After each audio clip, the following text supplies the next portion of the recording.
અને ત્યારબાદ હવે મહત્વનો મુદ્દો કે અખિલેશ અને માયાવતી આમને સામને કેમ આવી ગયા છે। ઇન્ડી ગઠબંધનમાં જોડાવા અંગે અખિલેશ અને માયાવતી આમને સામને આવી ગયા છે। એક તરફ લોકસભાની ચૂંટણી ખૂબ વધારે નજીક છે અને સંગઠને એક થઈને કામ કરવું જોઈએ, પરંતુ અહીંયા પરિસ્થિતિ કંઈક અલગ જ દેખાઈ રહી છે। બસપા ઇન્ડી ગઠબંધનમાં આવે તો કોને ફાયદો છે, અખિલેશે કહ્યું।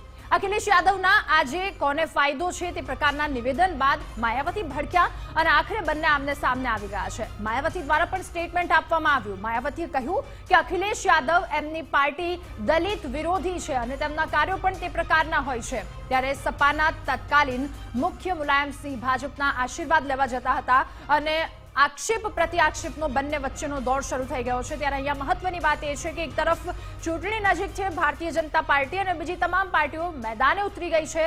પૂરા જોશથી તેઓ લોકોના દિલ જીતવા માટે તત્પર છે, તૈયાર છે, પરંતુ આ તરફ ઇન્ડી ગઠબંધન એક બાદ એક આ પ્રકારની વાતો સામે આવી રહી છે અને ત્યારે ઇન્ડી ગઠબંધનમાં આવે તો કોને ફાયદો છે, અખિલેશ દ્વારા પ્રકારનું નિવેદન આપવામાં આવ્યું। જે નિવેદનને લઈને માયાવતી ભડક્યા।